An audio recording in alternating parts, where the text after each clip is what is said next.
Buenas tardes, buenas noches, doctora. Hola, buenas tardes. ¿Me escuchan bien? Claro. Sí, buenas noches, todo muy bien, Sí, excelente, un buenas saludo noches. a todos.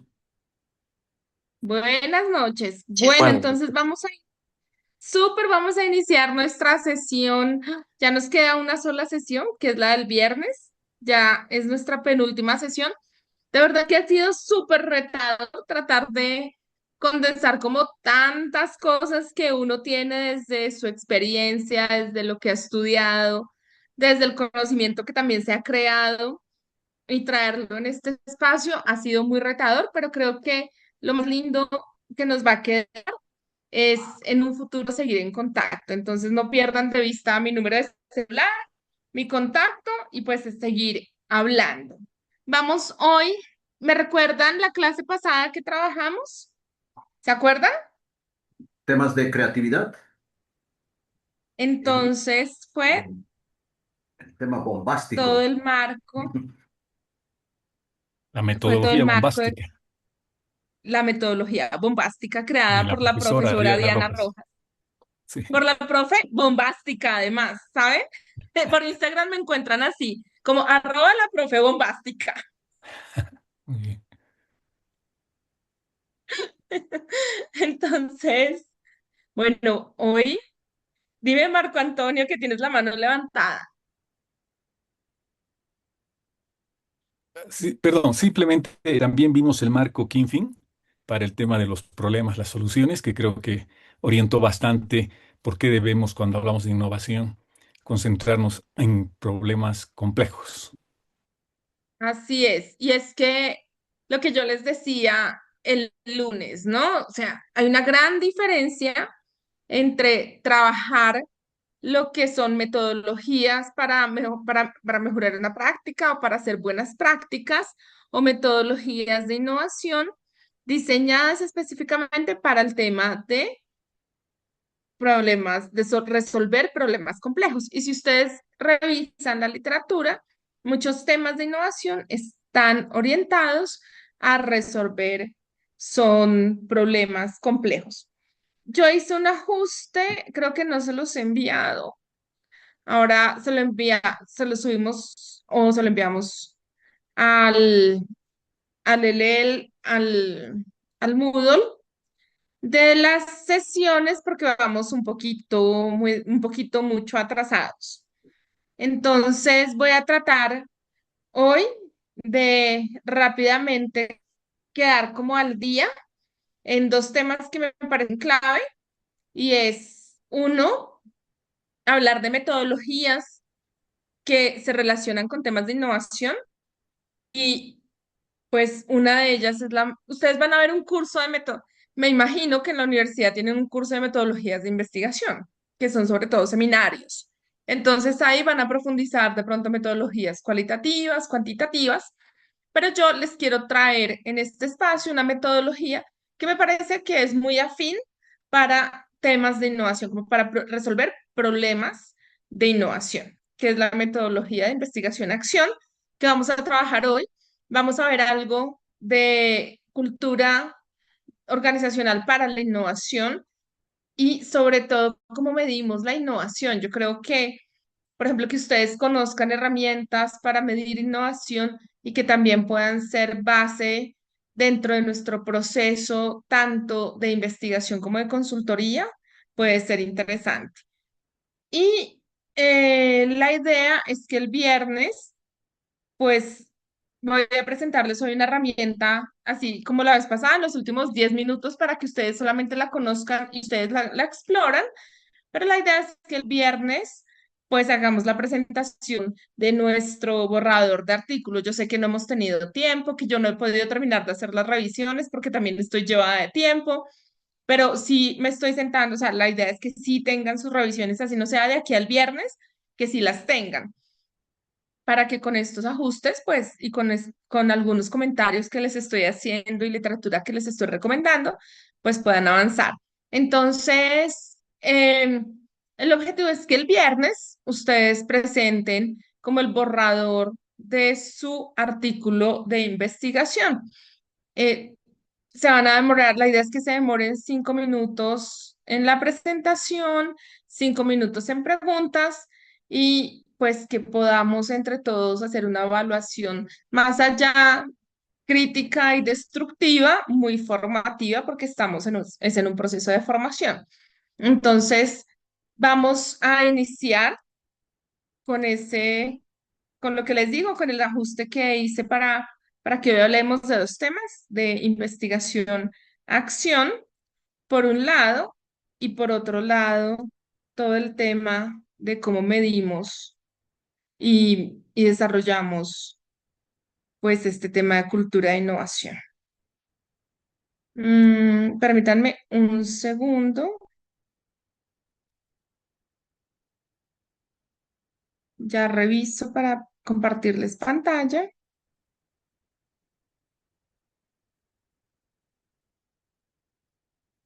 También dentro de la plataforma les dejé un par de artículos que me parecen son clave para entender este tema de la metodología de investigación-acción, que los pueden revisar, no era para que los leyeran para hoy, ni mucho menos, sino para que lo tuvieran como soporte en estos procesos de formación, o más bien en este proceso de formación en el que se encuentran. Bueno, pregunto, ¿ustedes han escuchado hablar de esta metodología de investigación-acción? Mucho, nada, poco. No, no, Nada. doctora. ¿No? Nada. Tengo algo, doctora. Listo, entonces vamos a empezar. Hola, qué hermoso. Vamos a empezar entendiendo precisamente de dónde viene esta metodología de investigación-acción. Y esta metodología, pues, viene del marco social, de temas sociales, de psicología social. Y los tres padres fundadores de esta metodología fueron Lewin, Chain y Curle. Y el objetivo es que ellos utilizaban, o más bien proponen utilizar esta metodología para poder aproximarse a resolver problemas sociales. Entonces, la primera mención formal fue de Collier en 1945 y desde la psicología social y era un tema era un método más bien para abordar problemas raciales y sociales en contextos comunitarios. Después, en 1946, Lewin le acuña el término acción, porque sin acción no hay investigación. Entonces, Kurt Lewin establece ese principio fundacional de la investigación-acción, y es que no puede haber acción sin investigación, ni investigación sin acción. Por lo tanto, el investigador es el agente de cambio y no es un observador neutral, lo cual, la verdad, me parece que cuando yo lo he utilizado, digamos que esto también viene de las metodologías participativas. No sé si han escuchado de metodologías de investigación, acción participativa, que buscan precisamente eso, que el investigador es el que hace parte de la investigación y no se puede ver como un observador, sino como aparte de. Y después, Shane y Curley tienen unas dimensiones, identifican más bien cuatro dimensiones, una diagnóstica, una empírica, una participativa y una experimental. Y Curle añade el objetivo de modificar el tema de condiciones insatisfactorias, en donde, en donde el investigador debe proponerse una pregunta de investigación y saber qué resultados busca y por qué los está buscando. Entonces, desde esta perspectiva que teníamos acá de las cuatro dimensiones de Chain, pues vamos a ver cuáles son esas cuatro perspectivas que se han ido desarrollando en el contexto. Por ahora no hay una sola definición de investigación-acción, pero hay un consenso sobre lo que es la característica esencial, que prácticamente son dos. Una, que el investigador hace parte de la investigación y dos, que eh, dentro, como el investigador hace parte de la investigación, pues el objetivo es que se plantee que la investigación es la generación de nuevo conocimiento y los resultados, pues, son ambos, tanto el tema de el cambio en la organización o en la entidad o en la comunidad donde se está trabajando y un producto, pues, de investigación. Entonces, los resultados son ambos. En eso es lo que han entrado en consenso. El artículo más citado de investigación-acción es de Rappaport de 1970 y lo que identifica Rappaport es que precisamente hay una contribución práctica y hay unos objetivos científicos que son los que responden a este tipo de investigación. Luego, Coughlin y Coughlin en 2002 hablan de investigación más acción simultáneas. Entonces, buscan es cómo usar, cómo convertir estos temas organizacionales, ¿cierto?, en un objetivo de investigación. Y cómo le damos a eso un enfoque científico para que se pueda publicar y experimentar, o sea, para que esto permita que, que allí haya un lado como un laboratorio viviente, ¿cierto? Y desde allí se experimente y se genere nuevo conocimiento. Luego, McNiff y Whitehead en 2006 hablan, le suman un poquito a esta conversación y si nos damos cuenta estaba muy hacia la investigación, hacia la acción, pero no hacia la reflexión.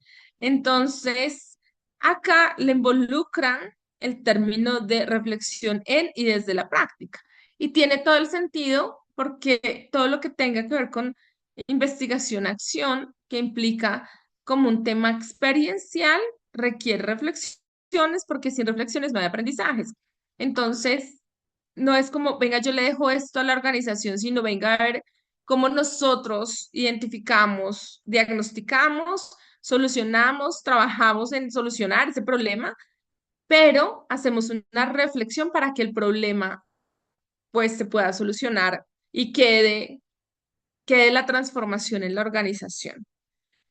Y luego está la investigación con propósito de Cauchy en 2005, que es una investigación mucho más pues rigurosa y sistemática que se da por profesionales sobre su propia práctica con el objetivo de mejorarla.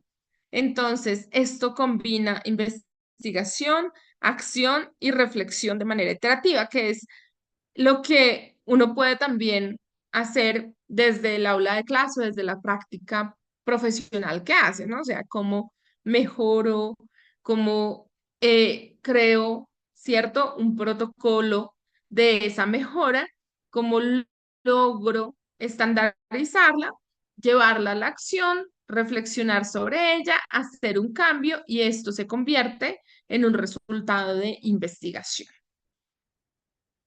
Entonces, las cuatro características que definen la investigación-acción, AR es Action Research. Siempre que la busquen, búsquenla como Action Research.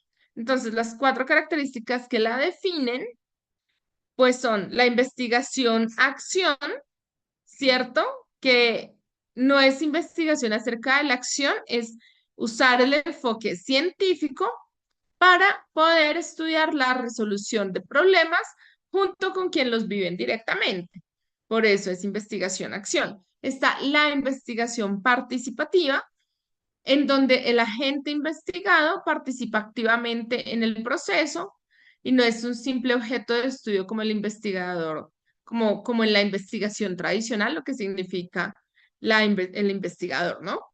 Está el concurrente con la acción, que es que mientras se desarrolla una acción efectiva, se genera conocimiento científico y no hay separación entre entre el investigador y el actuar. Y la secuencia de resolución de problemas, que constituye una frecuencia de eventos con un enfoque deliberado para la resolución de problemas reales. Y esta es cíclica y no es lineal porque es muy iterativa. Entonces, teniendo en cuenta que estas son las cuatro características que definen a la investigación-acción, que es la investigación-acción, investigación-participación, concurrente con la acción y secuencia-resolución de problemas. Hay cuatro dimensiones que fueron las que estructuró Chain, que es la diagnóstica, la empírica, la participativa y la experimental. Entonces, en la diagnóstica, pues es donde se identifica el problema, se identifican las causas y se sugieren acciones para poder resolver este problema. Está la participativa, ¿cierto? Que el investigador mantiene contacto con el practicante, pero ambos forman parte del equipo investigador y es como hoy también, digamos que se identifica sobre todo en ciencias sociales la investigación-acción. Está la empírica, que el investigador es lo que hace es tomar notas del fenómeno que está ocurriendo, sigue cada proceso y después comparte esos resultados con con el practicante, con las personas que va a compartirlo, y este está más orientado a la observación sistemática. Y está la investigación, acción experimental, en donde el investigador lleva a cabo diferentes experimentos para resolver un problema y se acerca mucho más al método experimental clásico, pero en un contexto real. ¿Qué quiere decir eso? Pues que yo experimento, ¿cierto? Analizo, veo alternativas, resuelvo, vuelvo a experimentar y empiezo a concluir. ¿Listo? Sin embargo,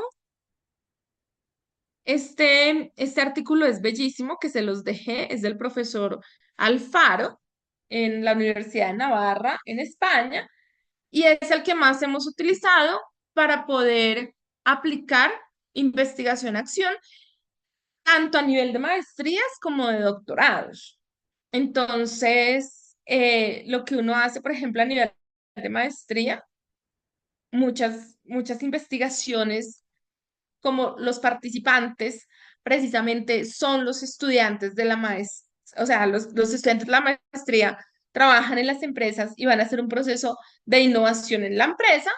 Entonces, se utiliza una mezcla entre esta investigación-acción, ¿cierto? Y metodologías ágiles como Creative Problem Solving o Design Thinking o la que les mostré, metodología bombástica, ¿cierto? Para poder hacer esa transformación, pero de una manera mucho más sistemática. Entonces, ¿cómo empieza? Finalmente, esto es un ciclo, los ciclos se van alimentando con cada uno de los pasos. Tenemos primero el diagnóstico conjunto. Entonces, en la fase diagnóstica, el investigador y pues lo que hace es, y el practicante identifican el problema de oportunidad de mejora y el objeto académico de estudio. Luego se hace un plan de acción. En el plan de acción se hace un diseño conjunto de esa intervención que se hará, cómo, con qué instrumentos y en qué plazos. Y acá en el plan de acción es donde les digo que muchas veces, o sea, muchas veces nosotros tenemos que aplicar, son otros tipos de metodologías. Entonces, una vez es el diagnóstico porque vamos a resolver un problema en la organización y es un problema complejo, aplicamos el plan de acción y estructuramos, por ejemplo, que vamos a diseñar por ejemplo, un nuevo producto. ¿Cierto? Entonces, si es el diseño de un nuevo producto, pues vamos a utilizar una metodología tipo Design Thinking.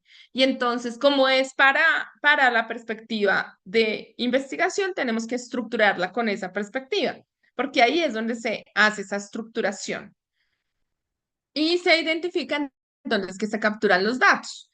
Luego se tiene la obtención de los datos a través de observaciones, entrevistas, reuniones, grupos focales, documentos, tanto de fuentes primarias como de secundarias. Y aquí el investigador está involucrado y es un actor en ese campo.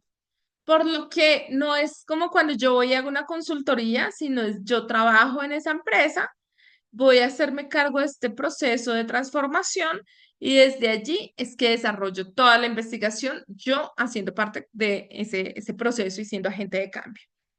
Luego, si tenemos el análisis y evaluación, donde pues ya, como su nombre lo indica, lo que hacemos es analizar los resultados en función de las metodologías que hayamos elegido y de esos insights identificados y finalmente se dan los resultados y el feedback, que son contribuciones, ya las contribuciones académicas, tipo informes, publicaciones, planes de acción para la organización y luego el ciclo se reinicia. Entonces, como vemos, estos cinco pasos, digamos que son los clave en la implementación de esta metodología. Mm, yo he implementado esta metodología en varias investigaciones y así algo que a veces puede ser difícil, no es la parte, como, es la parte diagnóstica, ay, perdón, es la parte diagnóstica, pero cuando yo, por ejemplo, soy el líder de un proceso y en el diagnóstico me doy cuenta que necesito hacer una transformación y me doy cuenta que la barrera de esa transformación soy yo como líder. Entonces, claro, eso genera muchas más resistencias cuando el investigador está inmerso que cuando está por fuera.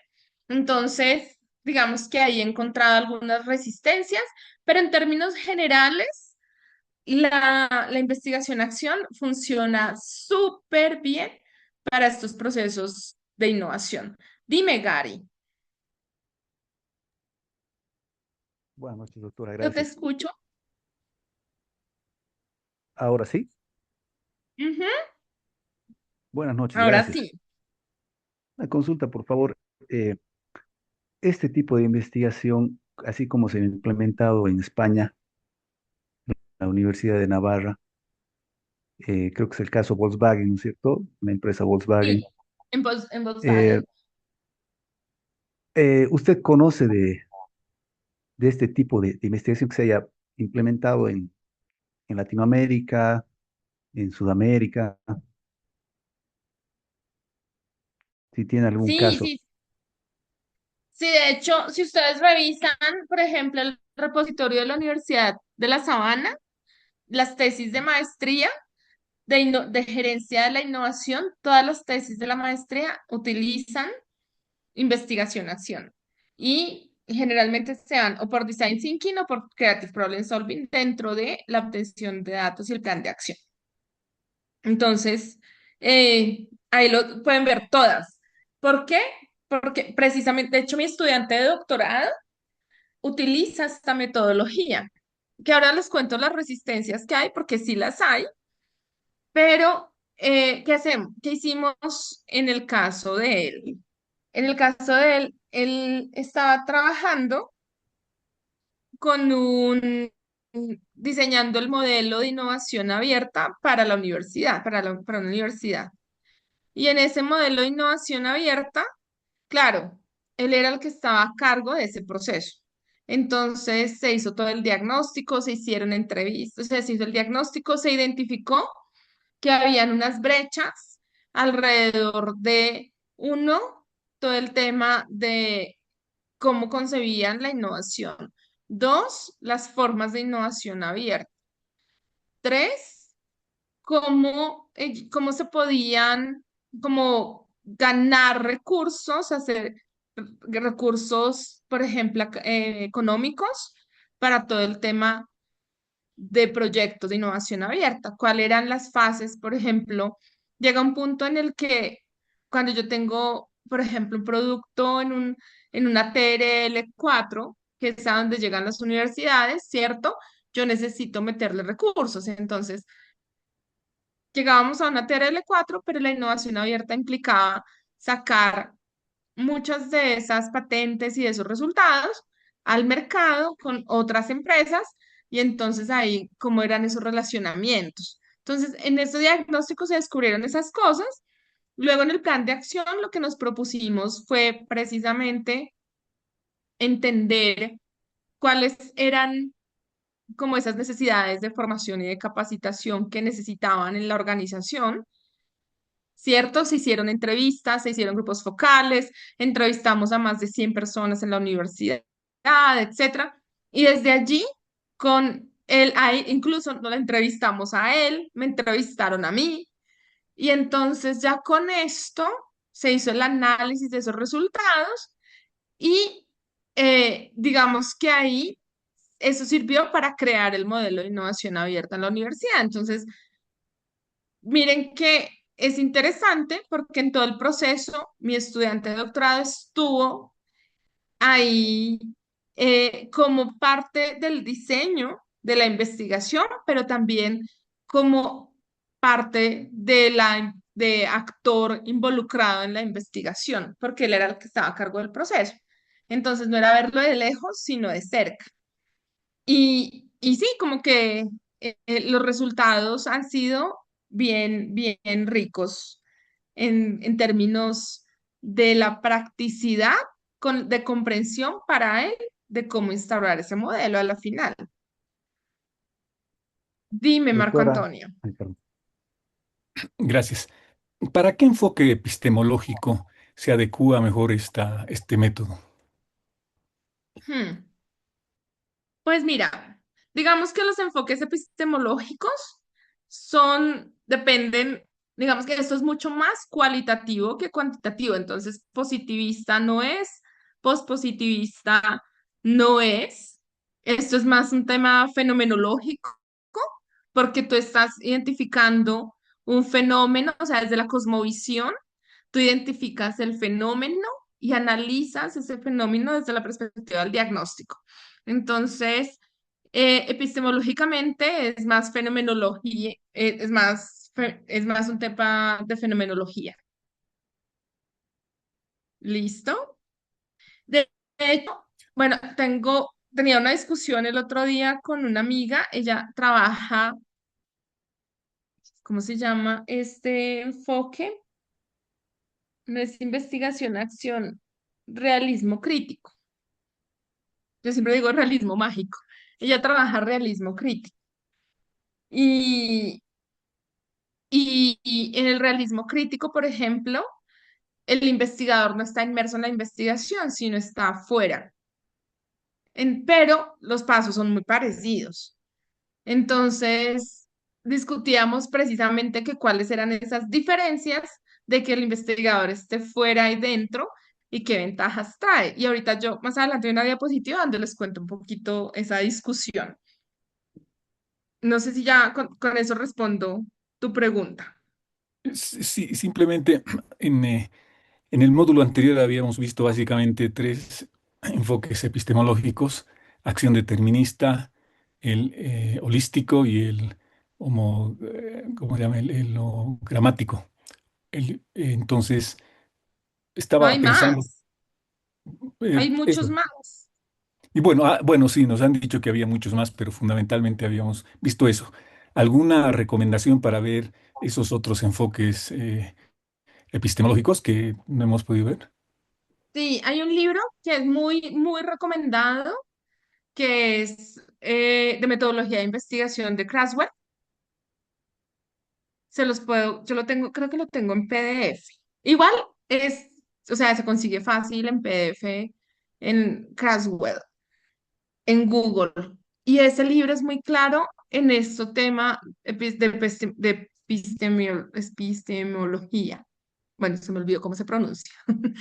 Pero, pero uno parte desde la cosmovisión y desde esa cosmovisión busca el enfoque epistemológico.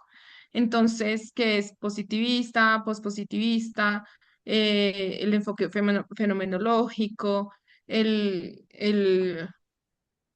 bueno, se me olvidó los otros dos, porque yo justo el semestre pasado enseñé metodologías de investigación. Y entonces les enseñaba a los estudiantes eso, y de hecho la investigación-acción cada vez más en fenomenológico. Pero el positivista, por ejemplo, está se me olvidó, perdón, que es que hoy estoy como cansada, pero pero hay uno que es teoría fundamentada, también es. Entonces, teoría fundamentada, digamos que acá no podemos hacer teoría fundamentada, porque para eso necesitamos tener lo que dice Eisenhardt en sus artículos de casos, es que uno puede hacer teoría fundamentada cuando tiene más o menos 7 casos y de los 7 casos analiza y se repiten cosas, entonces podemos hacer teoría fundamentada. Y adicionalmente, teoría fundamentada requiere como es una metodología muy robusta para el management. Entonces, digamos que esto no cabría en teoría fundamentada, pero les puedo compartir el libro de metodología que es muy bueno. Gracias. Dime, Guido. Ahorita me acuerdan, Sí, Ruth, escríbeme un WhatsApp y entonces yo me acuerdo para enviárselos. Gracias. Dime, Guido. Sí, doctora. Bueno, yo trabajo en el tema de ciberseguridad y quiero desarrollar un modelo basado en innovación adversarial. Entonces, estaba pensando, cuando usted mostraba esto del practicante, sería la organización, por decir, donde aplico el modelo, pero también sería el adversario que tiene que incluirse como practicante. Esa es una buena pregunta. Depende. Mm, A ver, lo que pasa es que en este caso tú necesitas, o sea, depende mucho de cómo plantees la pregunta de investigación, más bien. Si tú eres el que va a desarrollar la implementación del modelo de ciberseguridad o la transformación o el planteamiento, sí, como la transformación de ese modelo, podría serlo, pero si es más tipo consultoría, no funciona, porque es que la investigación-acción no es consultoría, o sea, tiene unas partes que se podría parecer, pero no es consultoría. Y el problema es que cuando, por ejemplo, la consultoría tiene un límite que está muy hacia el diagnóstico y el plan de acción, ¿cierto?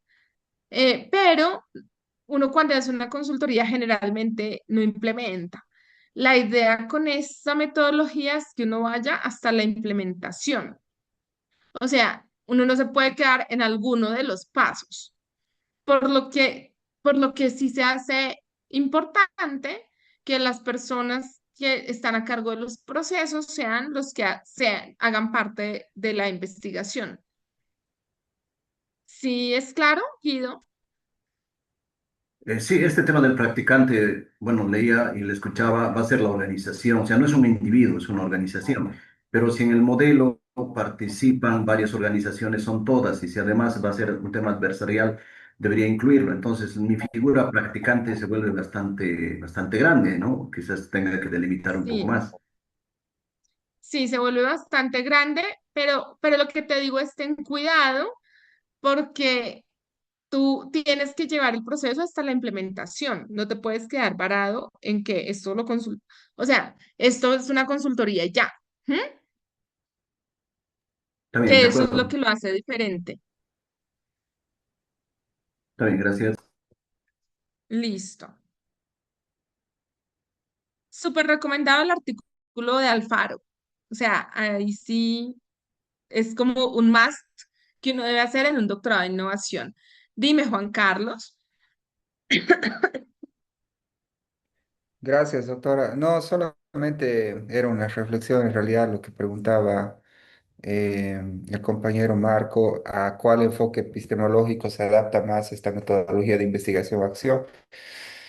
Creo que no sería causal determinista porque en la causal determinista el investigador es concebido como una persona ajena, digamos, a los objetos, ¿no? Entonces, y tiene un enfoque muy lineal. En cambio, considero que este enfoque se podría adaptar más a un enfoque epistemológico holístico y también hologramático. ¿Por qué? Porque el investigador hace parte de la acción de investigación, entonces está en constante interacción con los sujetos investigados y Mm, tiene una visión holística también, ¿no? Sistémica, integrada para comprender y transformar el problema que se identifica. Eso nada más, gracias, mm. doctor. ¿Sabes? Pero yo no sé qué tan holístico sea. O sea, no quiero entrar como a debatir en el tema que vieron con investigación, de hecho, pero no sé qué tan, o sea, ¿ustedes cómo definen el tema de que sea holístico?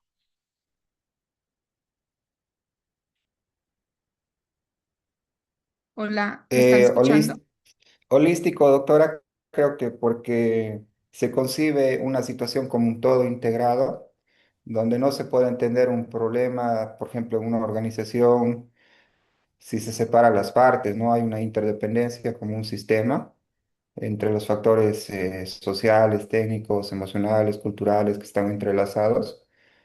Y la solución solo es Mm. válida para ese todo que se está investigando. Sí, es que sabes, es que acá no hay tantos factores que estoy pensándolo.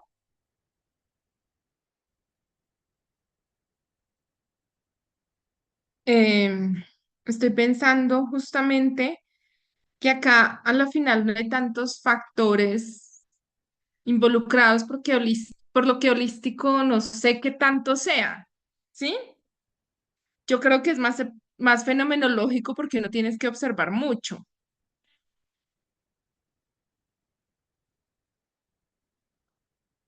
pero, pero yo creo que vale la pena pensárselo un poquito.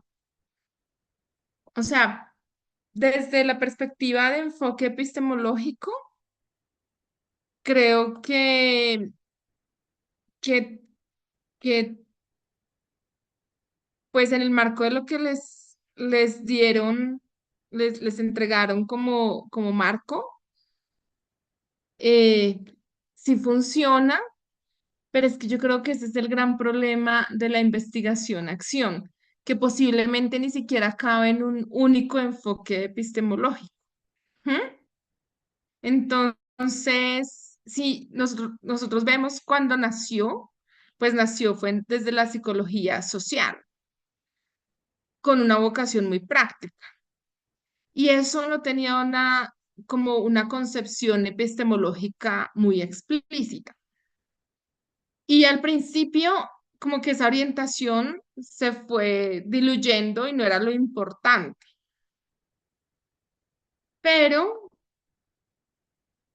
quizás si nosotros nos ponemos como muy, con posiciones epistemológicas que sean compatibles, aunque no la definen completamente, yo me iría mucho más hacia a que es más pragmatismo, que podría ser la posición más frecuente que hay. ¿Por qué pragmatismo? Porque en el pragmatismo nosotros resolvemos problemas reales y transformamos esa realidad y no tenemos como que ahí lo que encontramos, pues es lo que vamos a utilizar. Y eso encaja perfectamente con la lógica del Action Research. Entonces, yo diría que posiblemente es más una posición de pragmática desde la perspectiva epistemológica y también, pues, fenomenológico, porque vamos a poder entender un fenómeno y observarlo y construirlo y deconstruirlo. Entonces, creo que eso funcionaría muy bien. Lo que les decía, el realismo crítico es otra postura que es emergente en management, puede ser muy útil, pero pues el realismo crítico no solamente describe lo que está ocurriendo, como les decía, sino que lo que busca es hacer conexiones con otras cosas que hay en la organización y no tiene como centro que el investigador esté dentro de la investigación. Entonces, como que acá les dejo como que no les tengo una única respuesta y creo que eso puede tener un tema de análisis profundo. Dime, Ricardo.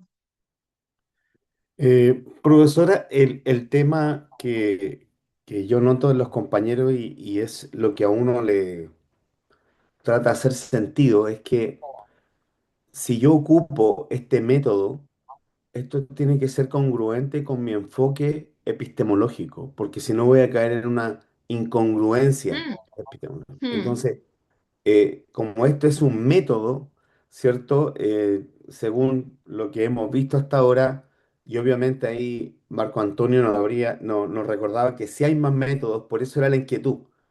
Porque claro, si yo veo mi tesis doctoral y digo voy a ocupar este método, tengo que tener claridad de conectarlo bien con el enfoque epistemológico con el cual voy a hacer mi investigación. Ese es un poco Ujú. como el sentido que le da a nuestras preguntas. Como lo planteó como un Sí, método, total. nosotros decimos, ok, yo voy a investigar tal tema. Voy a ocupar el método investigación-acción. Excelente. Entonces, pero tiene que tener congruencia con mi enfoque epistemológico cuando haga ese match. Ahí está el ejercicio que yo noto que estamos haciendo como ahí va la pregunta en sí, porque buscamos ese match desde el Sí, no, módulo total. anterior.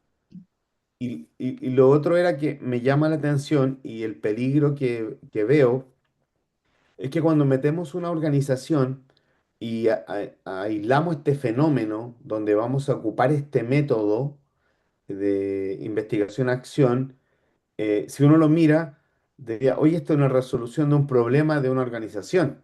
No, no alcanza para una investigación, porque si es un fenómeno desde una organización, es local, entonces ahí como que me llamó la atención lo que usted dijo y ahí va mi pregunta es, este método de investigación-acción, tengo un fenómeno, tengo la empresa que tiene esta dificultad o la organización, llego yo, soy un investigador, hago parte a los profesionales. Según uno de los artículos que usted nos compartía, era la gracia que juntar un investigador con un profesional van en igualdad de condiciones bajo esta perspectiva.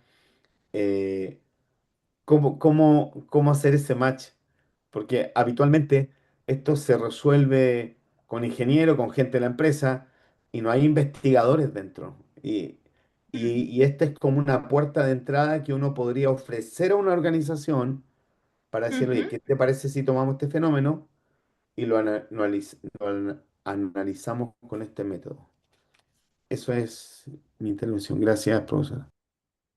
Sí, no, Ricardo, me encanta tu intervención y yo lo que te podría decir es que eso es precisamente las limitaciones que hay con el uso de esta metodología de investigación-acción. Y que sí es cierto que en el mundo académico a veces carece de robustez, porque en el mundo académico buscan más temas longitudinales, cuantitativos, o sea, el tema por ejemplo, lo asocian, el tema de la investigación al management, a veces lo asocian más al estudio de caso, ¿cierto? Entonces, desde ahí hay un gran reto de hacer las cosas, como hacer la planeación de la investigación de una manera muy estructurada, ¿saben?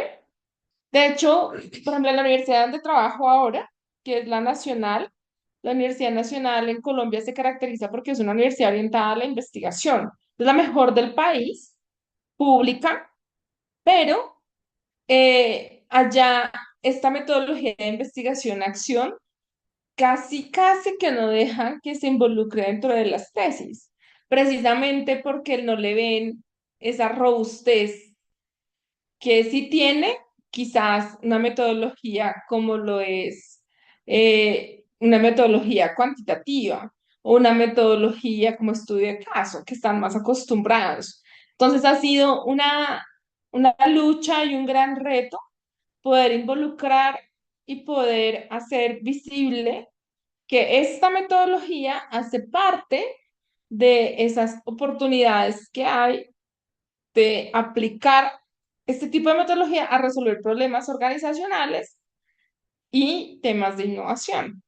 Entonces, tenemos ese reto. O sea, lo que tú dices es totalmente cierto. No, de hecho, acá lo tenemos, ¿no? O sea, no es bien vista a veces, no se ve robusta, no se ve que se pueda extrapolar, pero los resultados, como lo muestran las publicaciones, es que sí es robusta y que sí se puede extrapolar.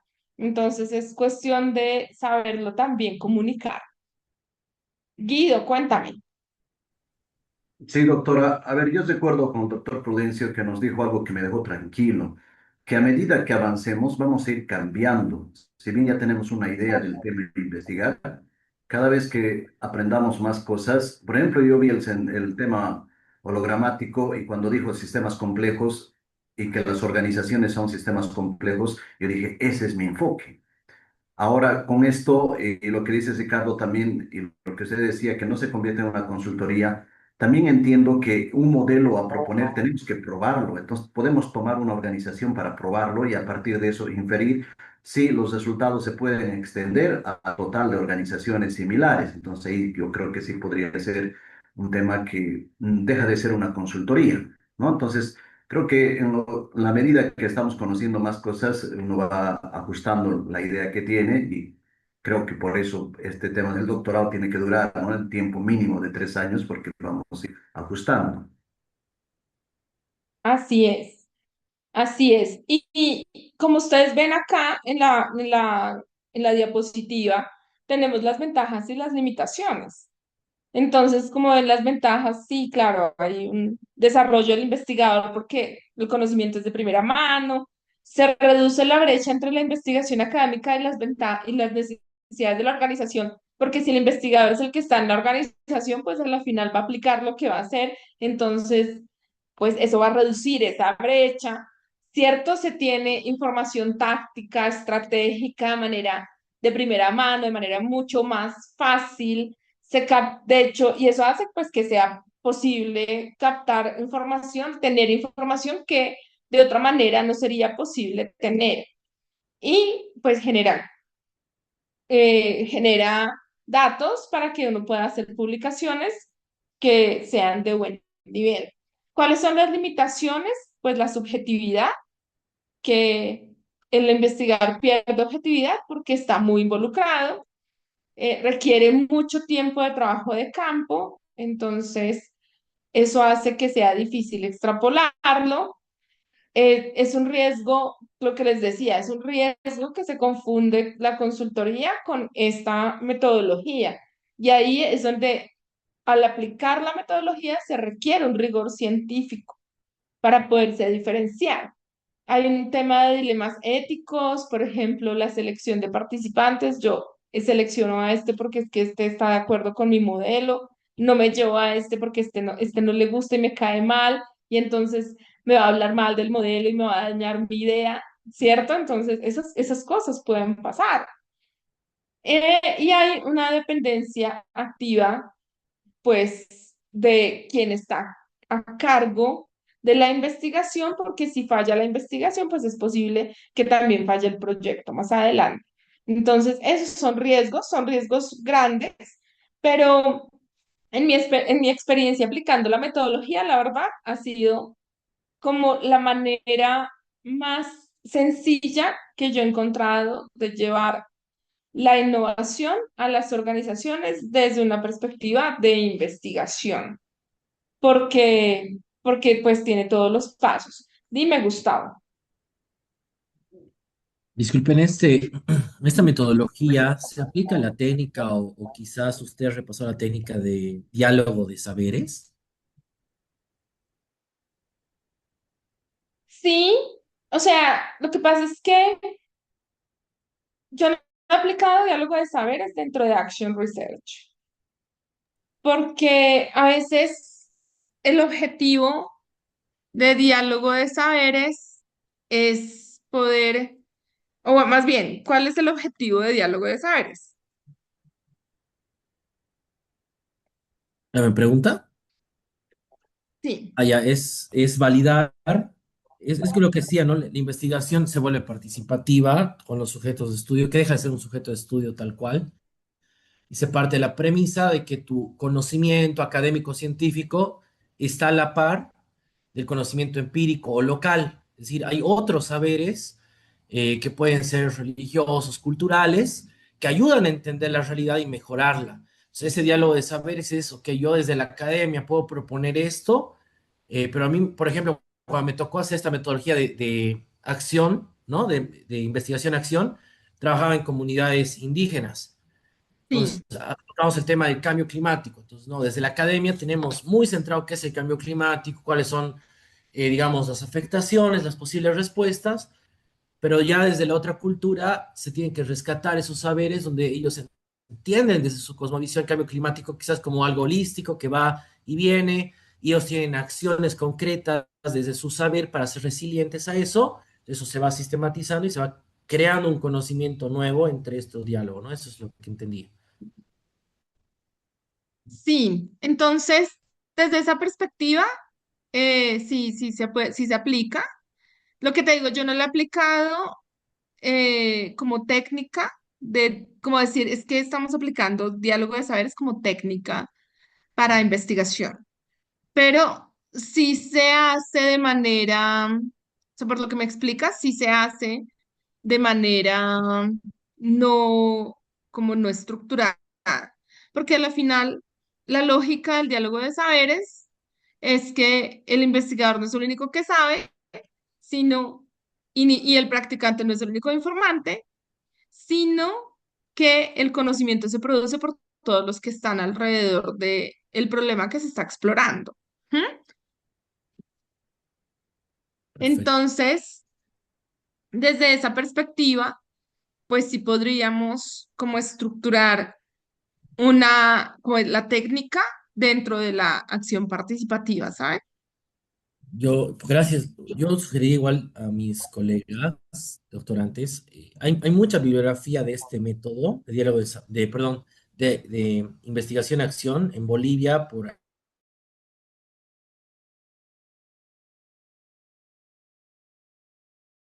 práctico. Mm. Los podría ayudar a aterrizar o llevarlo al empresarial. Muchas gracias.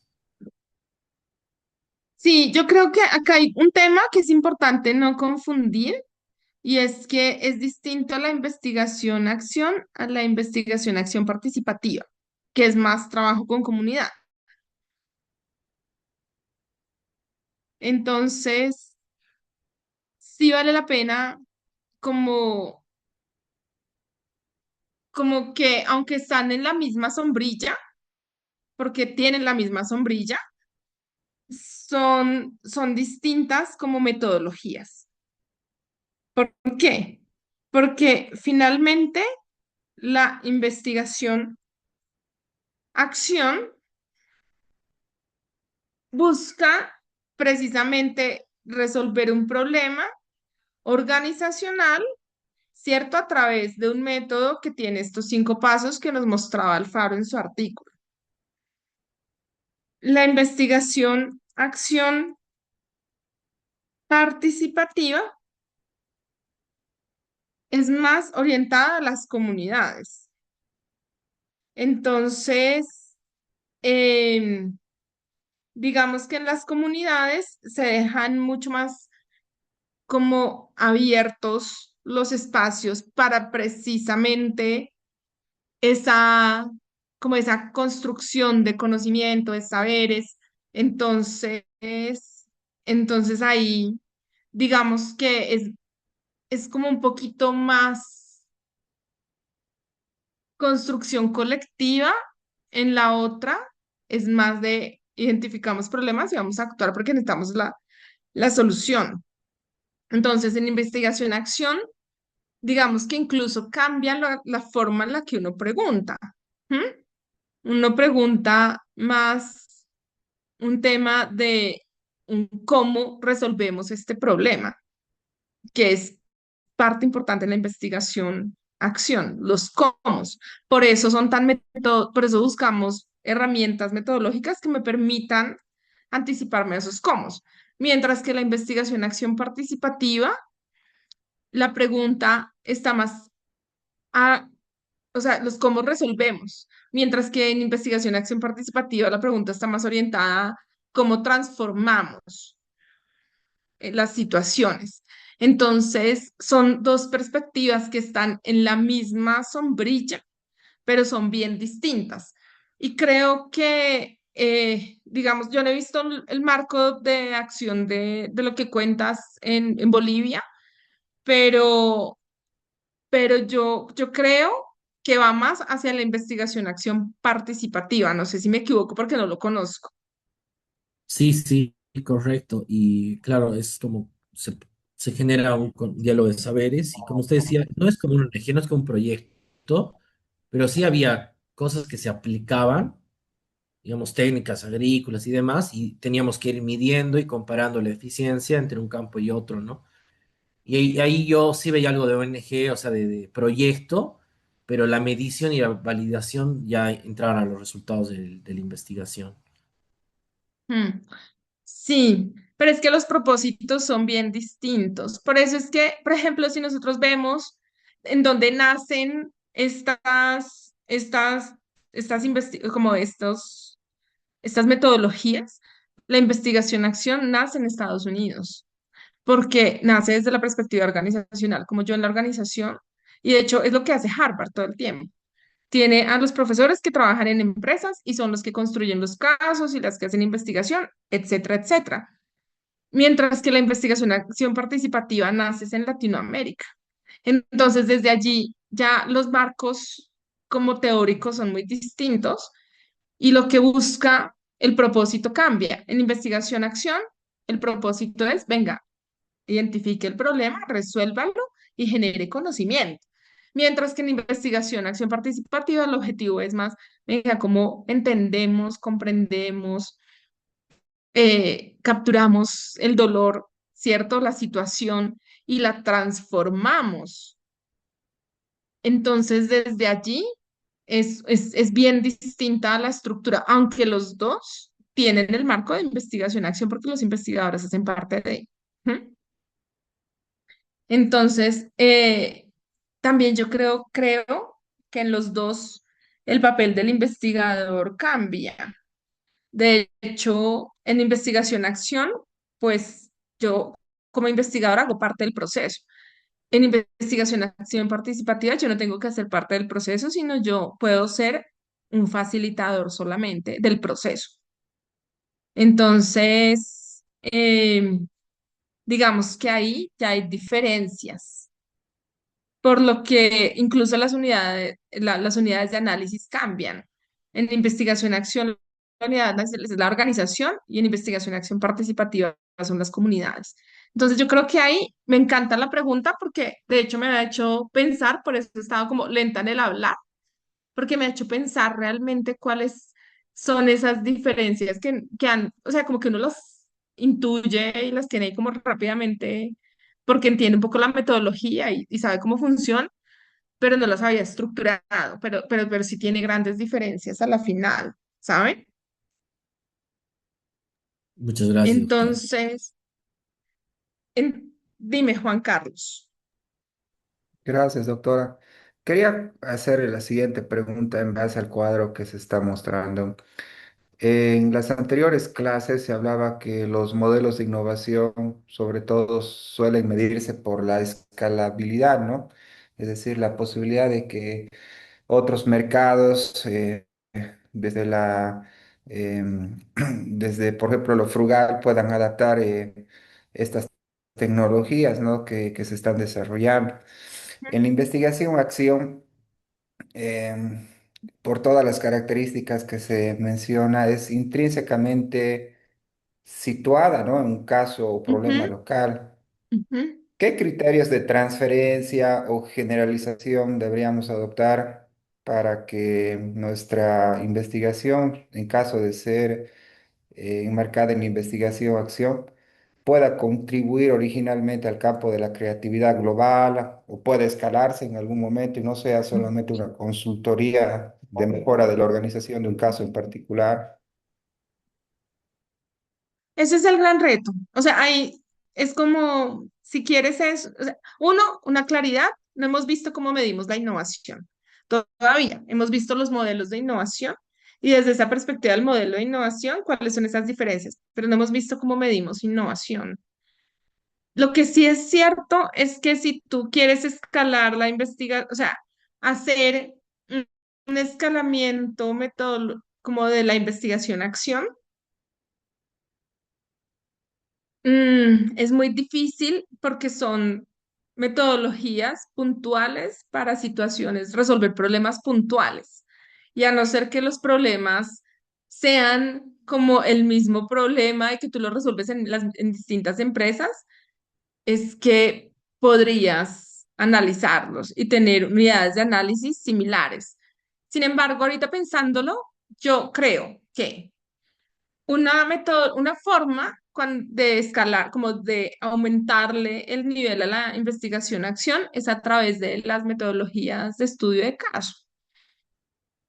El multicase study, por ejemplo, yo no sé cómo se traduce multicase study, como a casos múltiples, como metodología de casos múltiples, estudio de casos múltiples. Y creo que ahí lo que pasa es que en esas yo no encontré, saben que yo de pronto no he buscado intencionalmente artículos de ese tema, pero uno como investigador podría, no sé si hay, inventarse, me estoy inventando algo y es como, yo hago muchos talleres, digamos que mi non plus ultra es el taller de metodología bombástica, yo lo aplico mucho con empresas. Y entonces cada semana me hago como un taller de 8 horas a una empresa y llevo haciéndolos unos 2 años. Entonces la metodología es la misma, ¿cierto? Es la misma, sigo la misma estructura y si yo capturara esos datos, podría tener los casos de distintas empresas de cómo han interiorizado esa metodología, porque además yo hago parte del proceso, o sea, podría hacer investigación-acción porque yo les acompaño a resolver el proceso, ¿cierto? Y hago parte de, no soy extraña, o sea, no hago parte del proceso. Y si yo eso lo convierto en un estudio un multicase, un multicase study, si yo tengo 7 casos, lo que les contaba que dice Eisenhardt, si yo tengo 7 casos, puedo construir teoría fundamentada. Y con teoría fundamentada, eso sí es escalable. Entonces, creo que esa sería un poco la ruta que se me ocurre que uno podría hacer para poder escalar esta metodología a un tema más global. Pero pues igual es algo que es una estructura que se me viene a la mente como para responderte, pero si funciona o no funciona, no sé, no lo he visto y no lo he hecho tampoco, básicamente. Gracias, Pero doctora. suena buena idea.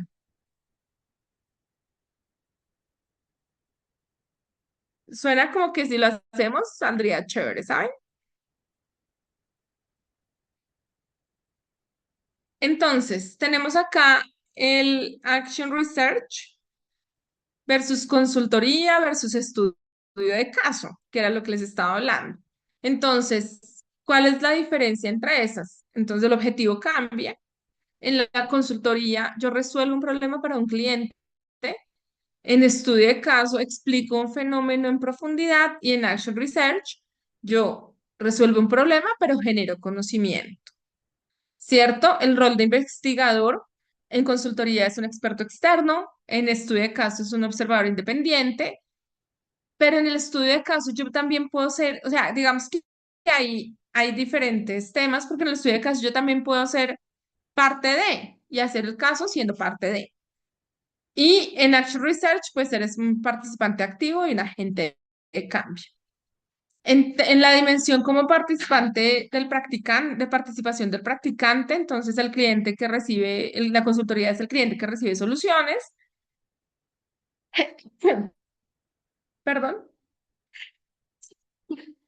perdón. En el estudio de caso, pues es el objeto de estudio y en la investigación-acción es un coinvestigador.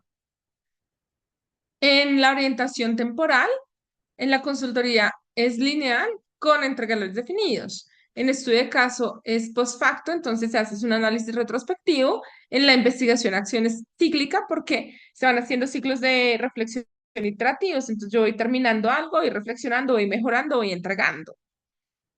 Por eso se asocia más a temas de innovación.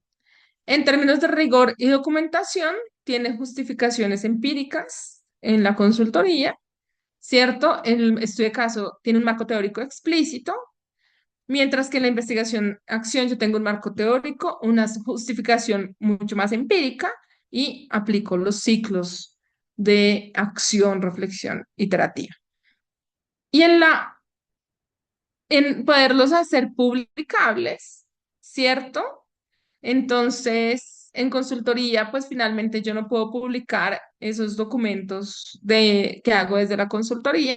En estudio de casos sí los puedo publicar y en investigación y acción se pueden publicar siempre y cuando haga una recolección rigurosa de los datos del proceso de investigación. Entonces, ahí es donde hay una gran diferencia entre la consultoría y la investigación-acción. ¿Listo? ¿Clarísimo?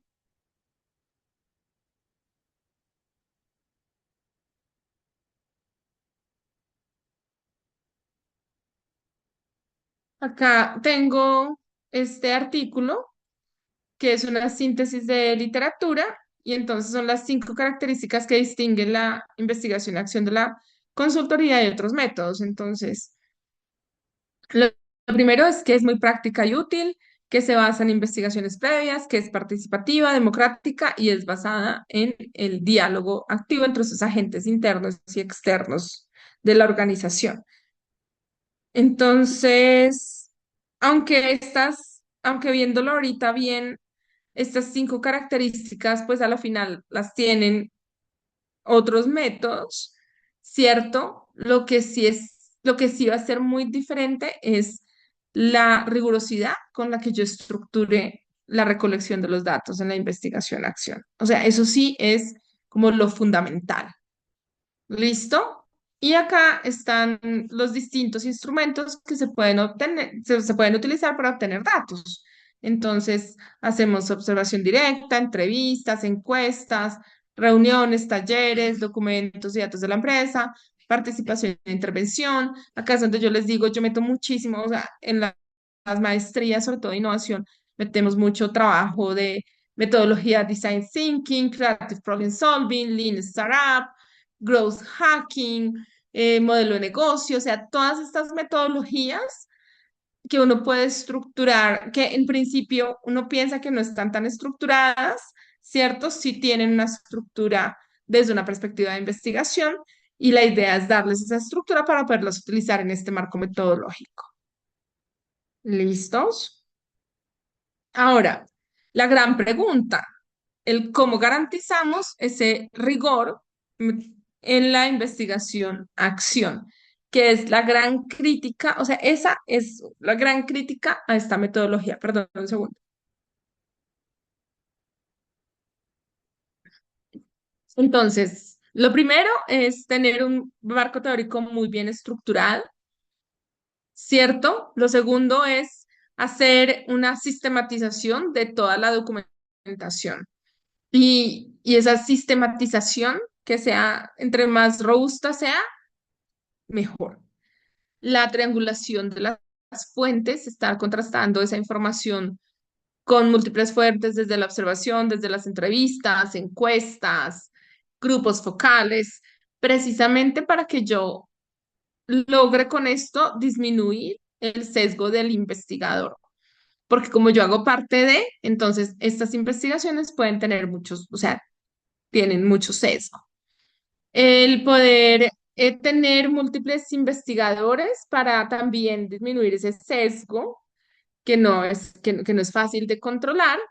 Las proposiciones contrastables, que es la generación de conocimiento, pues finalmente se debe traducir en que yo pueda generar algo nuevo, una nueva teoría, una nueva práctica, una nueva metodología o cerrar alguna brecha y no solamente hacer una descripción del diagnóstico. Y todo el tema de la explorabilidad de esos resultados. Y es que yo pueda contribuir a la academia con lo que estoy pues desarrollando, que logre cerrar una brecha existente, ¿cierto? Con y que esa brecha que estoy cerrando, ojalá sea algo que le duele a muchas otras organizaciones y de esta manera, pues extrapolar esos resultados, porque como la metodología de por sí ya lo hace difícil, entonces digamos que ese es un gran reto que hay en este tipo de metodología.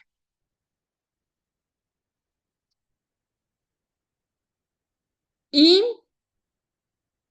en donde más se aplican, este es un artículo que hace una revisión de 43 revistas e identifica que en donde más se publican artículos con metodología de Action Research es en tema de operaciones, con el 83%, recursos humanos 10% y marketing 6%.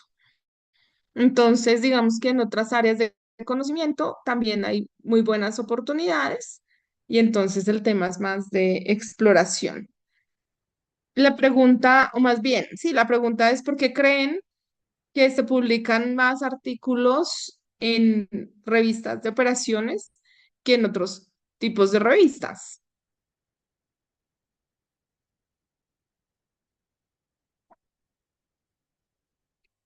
Dime, Ricardo. Por el alcance del target de la revista, porque a nivel operacional es más válido este tipo de métodos y otras tienen otro lineamiento o no son abiertas al uso de este método. Sí, puede ser. Pues no hay una respuesta única.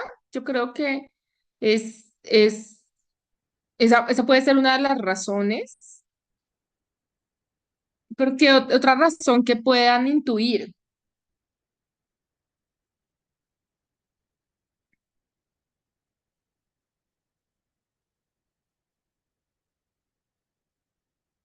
Dime, Marco Antonio.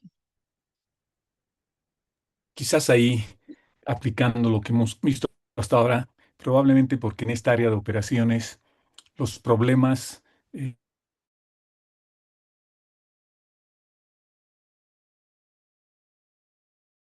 abiertos a, a generar este tipo de investigación, acción.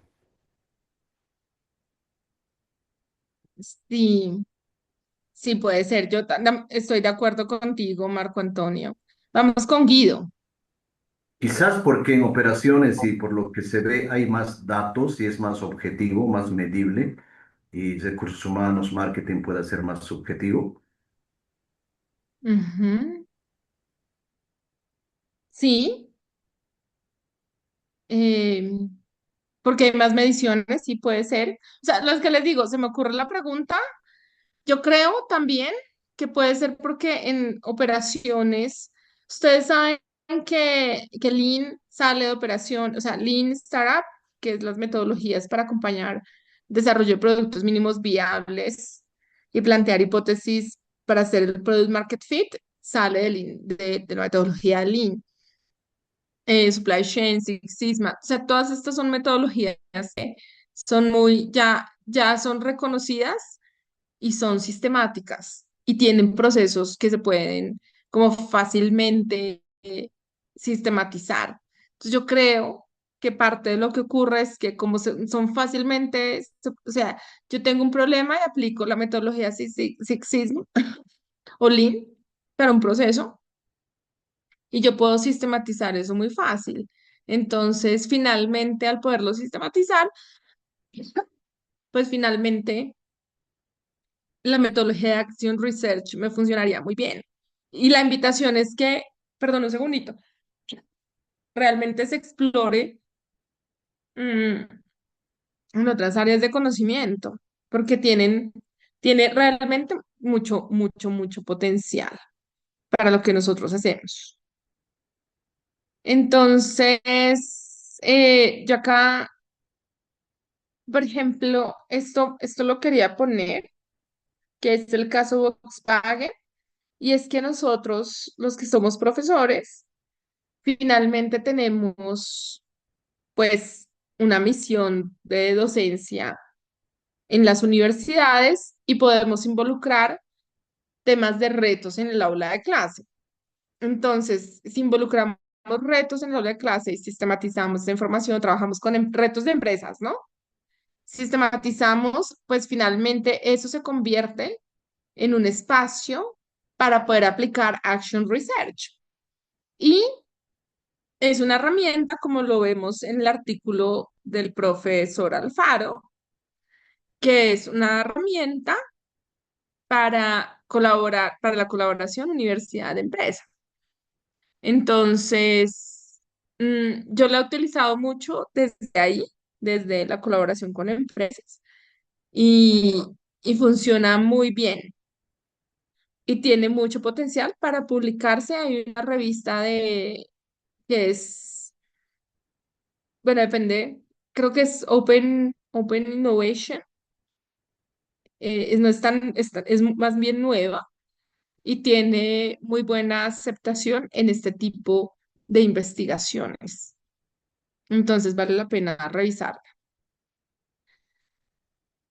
Ahora, ¿cómo puede Action Research servir como diseño metodológico de tu tesis? Entonces, una de las cosas es, pues, si ustedes están estudiando un problema organizacional en el que ustedes participan activamente, por ejemplo, creo que Guido es el que está haciendo el tema de ciberseguridad, ¿cierto? ¿Sí? Así es.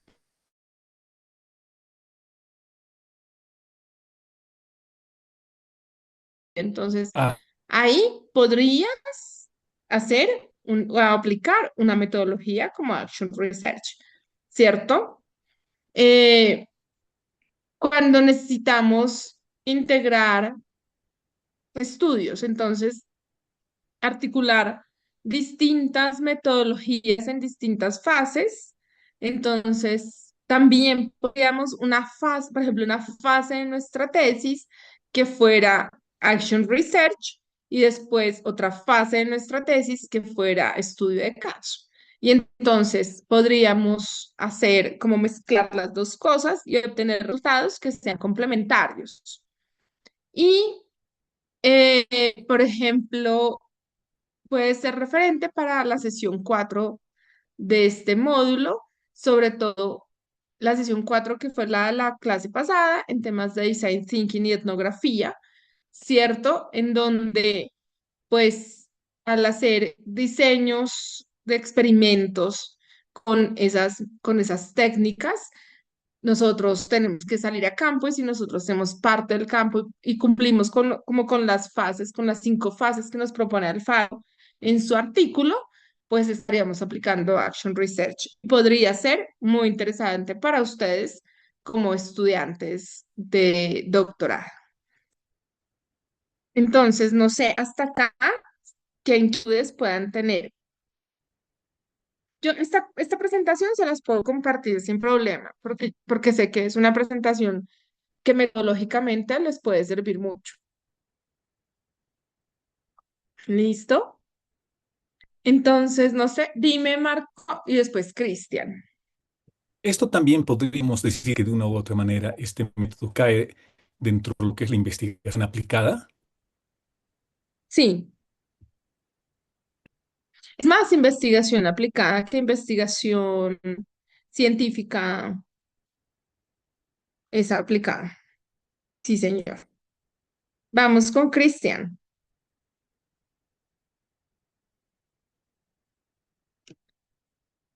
Gracias, Yo te doctora. escucho. Buenas noches, colegas.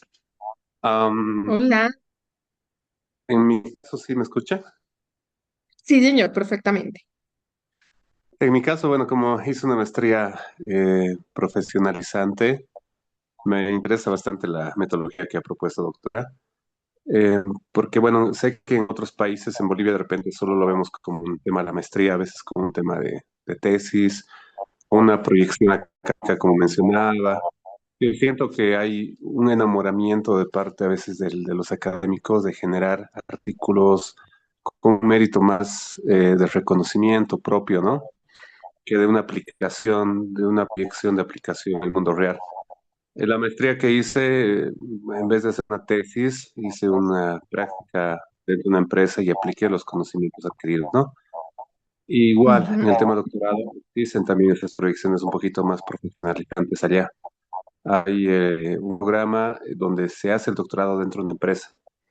Y eso es un poco lo que yo estaba apuntando, ¿no? Así que me alegra poder tener una metodología que converja un poquito más en una realidad que más en un tema de artículos solamente, propiamente, ¿no? No se deja de investigar, se deja de ir a toda esta parte de entendimiento de los fenómenos de esa realidad, pero con un fin de intervenir, como mencionaba, ¿no?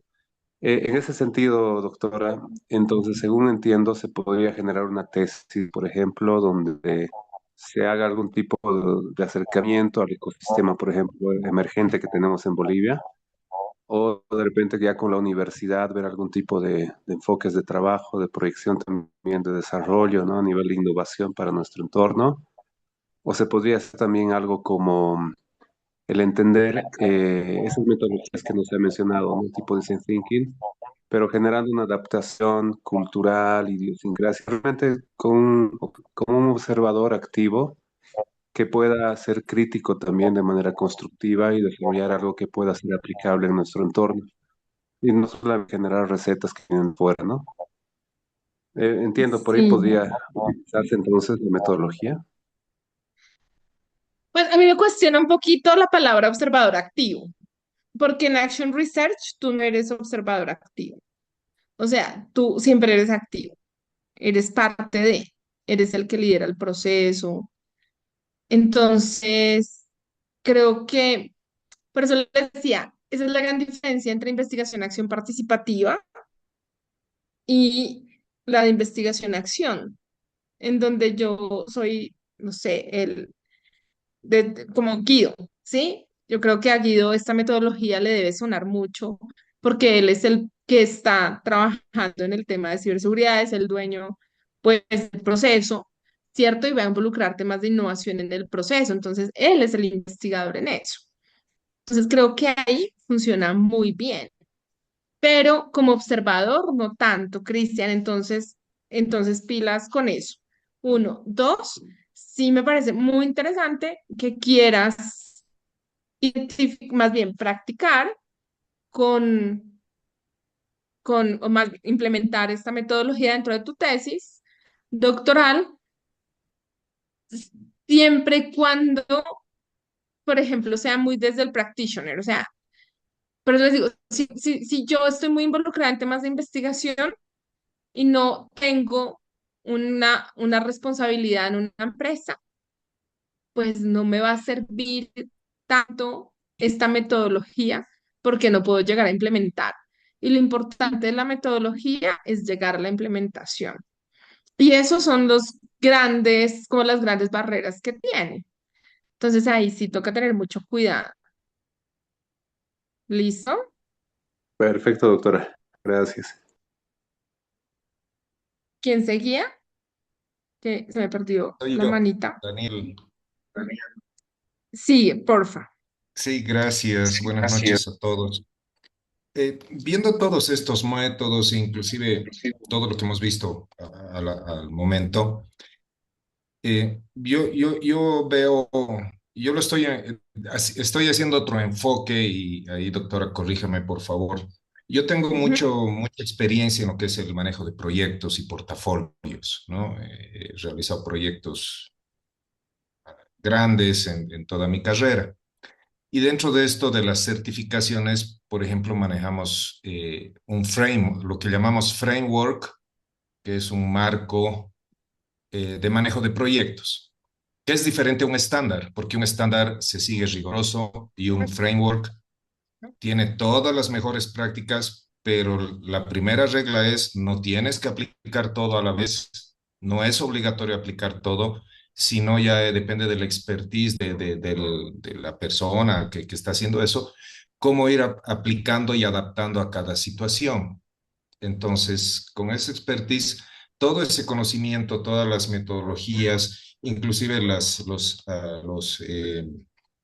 modelos epistemológicos que hemos avanzado, yo los veo más como una guía eh, que cuando uno empieza, cuando empecemos nuestro trabajo de investigación, etcétera, como vayan yendo las situaciones, nosotros sepamos qué método o qué o approach, ¿no? No sé cómo, utilizar. Ujú.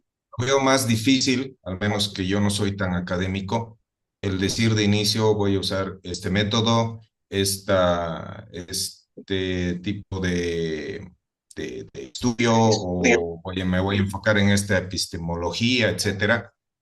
Porque Mm, si trato de marcarme en eso, tal vez esté trabajando para el método y no para el resultado, que es lo que en realidad quisiera tener, ¿no? mm. Entonces, es un poco ese como yo lo estoy viendo. No sé si estoy equivocado en este caso. No, no, o sea, no estás equivocado teniendo en cuenta que tú no estás tan orientado a investigación. Digamos que esta metodología, y les cuento con mi estudiante de doctorado, él estuvo en un Sí. congreso internacional que era el R&D Management en Estocolmo. Y una de las críticas fuertes fue a la metodología de su investigación. ¿Por qué? Porque lo ven más como un DBA y no un PhD. DBA es Doctorate in Business Administration, que tiene esa orientación a la búsqueda de problemas organizacionales y que podamos resolverlos, etcétera. No es esa perspectiva fuerte de investigación. Entonces, esa fue una de las grandes críticas que le hicieron durante la presentación que hizo, pero yo le comentaba, yo le decía a él como, sí, pero son perspectivas, ¿saben? Porque finalmente, pues, digamos que depende mucho de uno que quiera investigar y para qué quiera hacer el doctorado. Y yo creo que cuando uno tiene tantísima experiencia en investigación y estás haciendo un doctorado, acumular esa experiencia en ese poco tiempo de 3 años, pues no va a ser posible. ¿M? Entonces también uno tiene que ser muy práctico, que es mi recomendación, porque si uno no es práctico, la tesis de doctorado se la va a demorar 10 años, no 3. Entonces ahí es donde uno tiene que tomar las decisiones que tengan como mayor impacto y menor efecto. Entonces, en tu caso, yo sí veo muy aplicable esta metodología a lo que tú quieres hacer, por ejemplo. Creo que valdría la pena explorar. ¿Listo? Gracias. Bien. Entonces, ¿ya no hay más preguntas? Bueno, yo acá en el curso casi no he escuchado a Liana. Me acuerdo en la primera clase estaba Liana, estaba... ¿Quién más así? Ana María, tampoco te he escuchado. A Gloria, tampoco las he escuchado. Chicas, pregunten, ¿qué inquietudes tienen?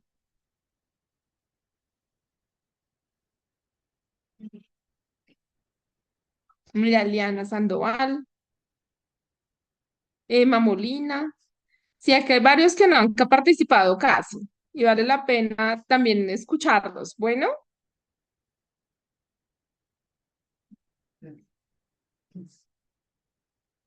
entonces vamos a, si no hay más preguntas, digamos que yo quería profundizar metodológicamente en esta metodología que estoy segura. Es muy posible que no la vean, bueno, sí, porque el doctorado es en innovación y emprendimiento y deberían verla a profundidad en otras materias metodológicas de metodología de investigación, pero me parece que este también es un espacio para que nosotros reflexionemos sobre las metodologías que se utilizan en temas de innovación y emprendimiento. ¿Listo? Ahora vamos a ver justamente como la otra partecita, permítame un segundín, de cómo medimos la innovación. Entonces, es algo que nos cuesta mucho a los que hacemos innovación. Digamos que la creatividad también es difícil ayer, creo, que hay muchos instrumentos en donde yo puedo hacer uso de temas como de identificar perfiles creativos, de identificar cuáles son como los grupos para poder desarrollar equipos altamente efectivos. Entonces, desde esa perspectiva, en creatividad, digamos que hay herramientas para poder medir los perfiles creativos y cada investigador pues va desarrollando sus herramientas. De hecho, yo tengo una herramienta que se llama Emprendómetro que la estoy ajustando, pero tiene como objetivo ese, identificar el perfil creativo para hacer equipos de alto rendimiento. Pero en innovación ya no hablamos porque ya no es la creatividad es de la persona, por eso es más fácil perfilarla. Pero la innovación ya no es de la persona. La innovación es más de una capacidad dinámica de una organización y se coincide como eso, como una capacidad dinámica. Entonces, desde esa perspectiva, yo tengo que revisar cómo yo mido la innovación en un entorno organizacional. Entonces, para medirla hay unas mediciones, pues, que son fundamentales, que son indicadores fundamentales y que no necesariamente, por ejemplo, ahorita yo les decía la otra vez, no funcionan los KPIs normales, ¿cierto? Uno, ¿cómo evalúa una iniciativa? No hacemos innovación, sino tenemos muchas iniciativas innovadoras. Entonces, toca evaluar ese rendimiento de esas iniciativas innovadoras. Toca tomar decisiones basadas, pues, en los datos que se están dando. Nosotros, ustedes como líderes y transformadores en las organizaciones, tienen que justificar esas inversiones en innovación y uno cómo las justifica si no tiene datos, ¿cierto? Identificar esas áreas de mejora, comparar ese desempeño con competidores. Entonces, es muy importante poder identificar indicadores para poder medir esa innovación. Hay unos indicadores de entrada que son input, ¿cierto? Como la inversión que hacemos en investigación y desarrollo, como porcentaje del Producto Interno Bruto de ingresos, el número de investigadores y personal técnico, los recursos que se destinan a formación y capacitación, pero orientada a temas de innovación, los presupuestos para proyectos innovadores, la infraestructura de equipamientos orientada justamente a la transformación o a la mejora de los procesos. Entonces, esos son indicadores de entrada. Tenemos otros indicadores que son más de proceso y entonces uno identifica en esos de proceso como el número de proyectos de innovación en curso, el tiempo promedio de desarrollo de nuevos productos, la tasa de éxito de proyectos innovadores, la colaboración con universidades o centros de investigación o en el caso de las universidades con empresas, la eficiencia en esa gestión de proyectos son indicadores del proceso que se vive de innovación. Y finalmente tenemos los indicadores de salida, que es el output, que podrían ser como el número de patentes registradas o el número de productos o servicios que se lanzan o el número de publicaciones académicas que se tienen, los ingresos generados por nuevos productos, las mejoras en esos procesos de implementación. Entonces, esos son indicadores de salida. Sin embargo, hay unos indicadores que ahora funcionan mucho más y son esos indicadores de impacto. Hoy estaba hablando con un profesor que es él es de diseño, yo estoy en la Facultad de Ciencias Económicas. Y entonces él me decía que estaba haciendo un nuevo modelo que era de innovación by impact. Entonces, la innovación siempre ha sido como muy, él dice, su postura es que la innovación es muy egoica y está centrada en la persona, pero que realmente la innovación debe estar centrada más en un tema eco, ¿no? Como en lo ecológico, donde la persona se involucra, pero tiene más aristas.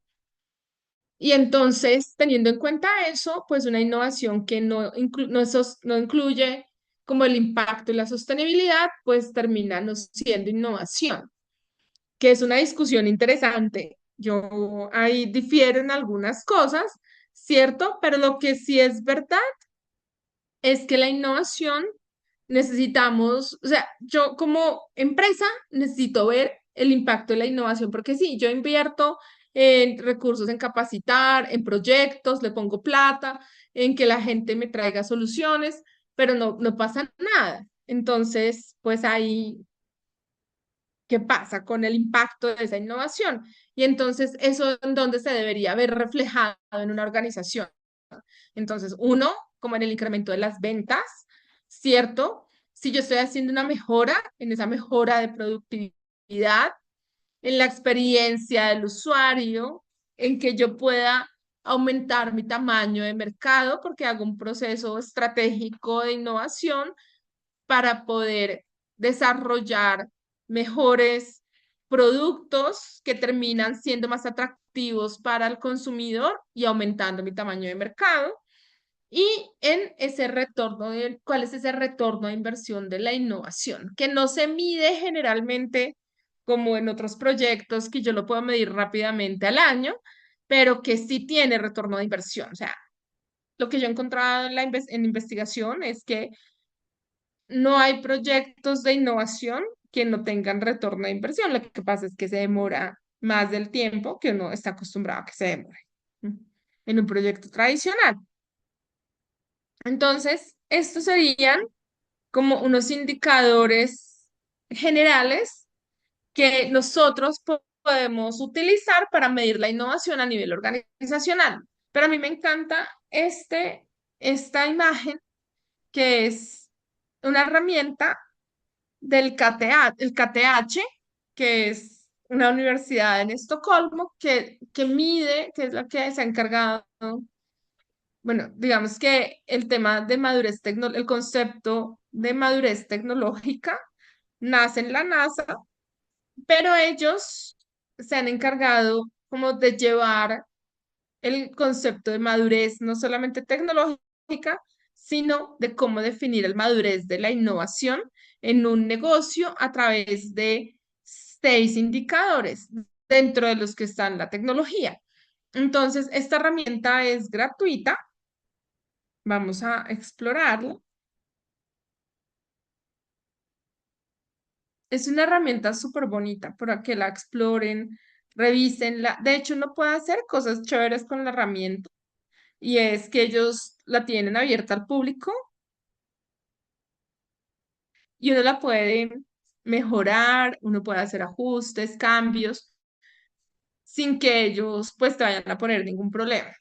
Esta herramienta, de hecho, tenemos un ajuste de esta herramienta en la unidad de emprendimiento con la que diagnosticamos a nuestros emprendedores cuando llegan. Entonces, cuando llega un emprendedor a la unidad, el emprendedor toma una, una herramienta similar a esta, ¿cierto? Y lo que hacemos es entender cuál es su punto de inicio, cuáles son sus objetivos de trabajo durante el acompañamiento que se le va a dar en la unidad y cuáles son ese punto, como cuál es ese punto de salida donde lo queremos llevar.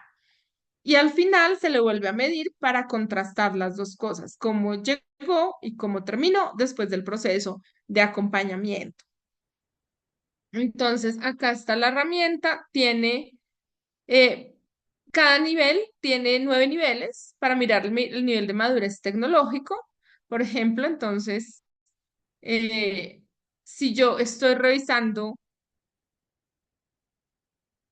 el nivel de madurez tecnológico, que es lo que más conocemos en el mercado, ¿cierto? Entonces, tenemos la TRL, que yo creo que sí la han escuchado ese concepto, y entonces el TRL tiene distintas definiciones. El TRL 1, que son como los principios básicos de la tecnología, todavía está empezando a explorarla, todavía está muy a nivel académico, científico, todavía no hay ninguna aplicación comercial de esa tecnología. Y así vamos aumentando hasta el TRL 9, que es lo máximo. resulta que en innovación antes se medía todo muy por la tecnología, ¿no? ¿Se acuerdan que yo les contaba que todo era muy, vamos a medir qué tan innovadora es una empresa por el número de patentes que tiene, es decir, por tecnología? Pero hoy en día ya no es tan así.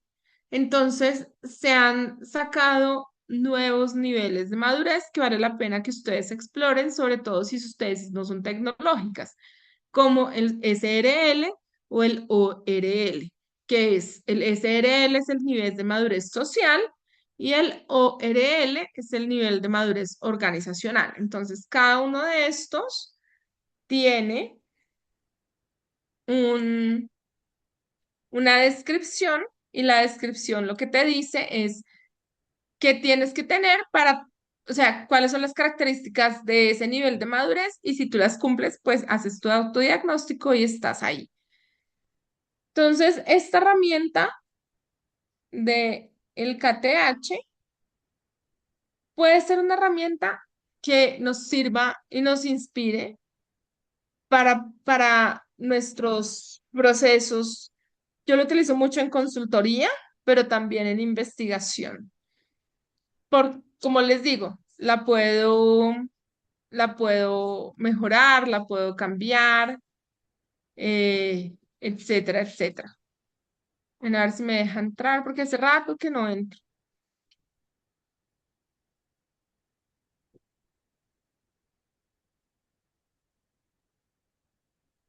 Si no me está funcionando. Como les digo, hace rato que no entro. Ah, no mentiras. No me toca. Bueno, el caso es que exploren esta plataforma del KTH con esta herramienta. Les va a permitir entender cómo es el modelo, los componentes, eh, cómo lo pueden aplicar. Por ejemplo, uno podría aplicarlo, hacer los ajustes y aplicarlo de manera semestral, anual, y así hacer estudios longitudinales que podrían ser muy valiosos desde una perspectiva de investigación.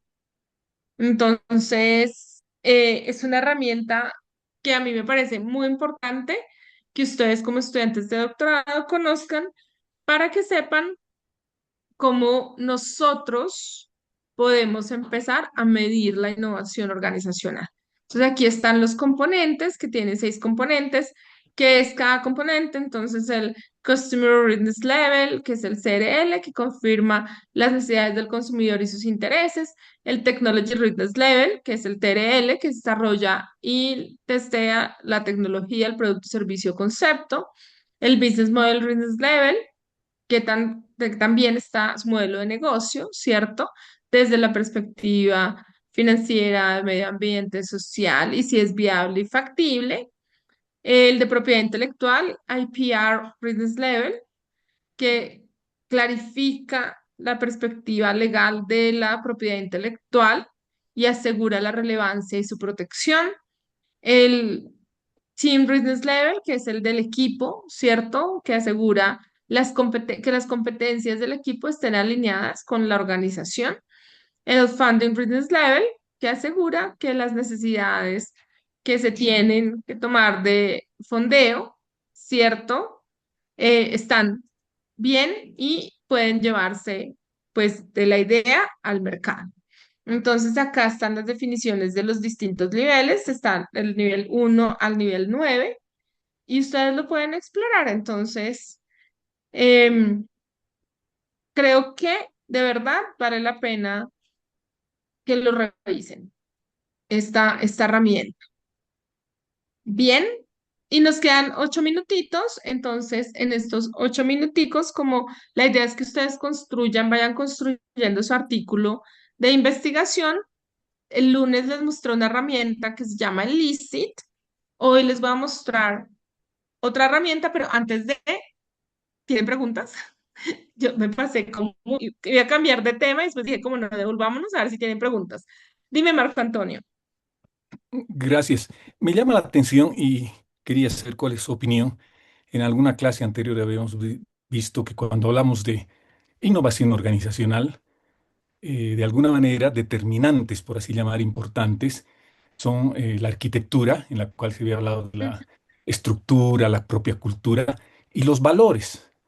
Y sabemos que en una organización estos aspectos son muy importantes justamente para promover la innovación. Entonces, ahora que vemos los indicadores, los niveles, e inclusive este modelo, no se ve nada de esto a nivel de la organización. ¿Por qué será? Sí, bueno, una de las cosas es que a veces medir, por ejemplo, en este no se mide el nivel de madurez organizacional, pero en el otro que les mostré, en este, sí se mide el nivel de madurez organizacional. Entonces, aquí valdría la pena, y acá está muy inmerso el tema de la cultura, entonces acá valdría la pena como revisar ese URL que no lo tiene en cuenta el KTH, que vale la pena de pronto involucrar, ¿cierto?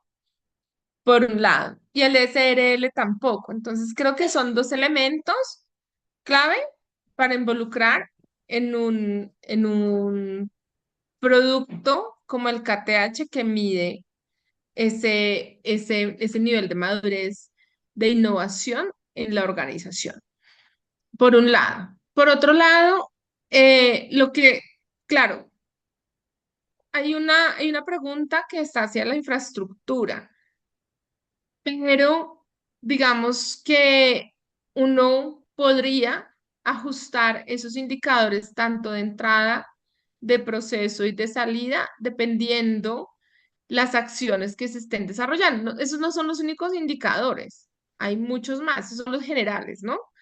Pero hay muchos más y se ajustan dependiendo los proyectos de innovación que se estén liderando. Por ejemplo, cuando yo tenía a cargo procesos de retos, pues yo como medía que estábamos haciendo innovación por el número de iniciativas de innovación que estaban desarrollando los estudiantes, ¿cierto?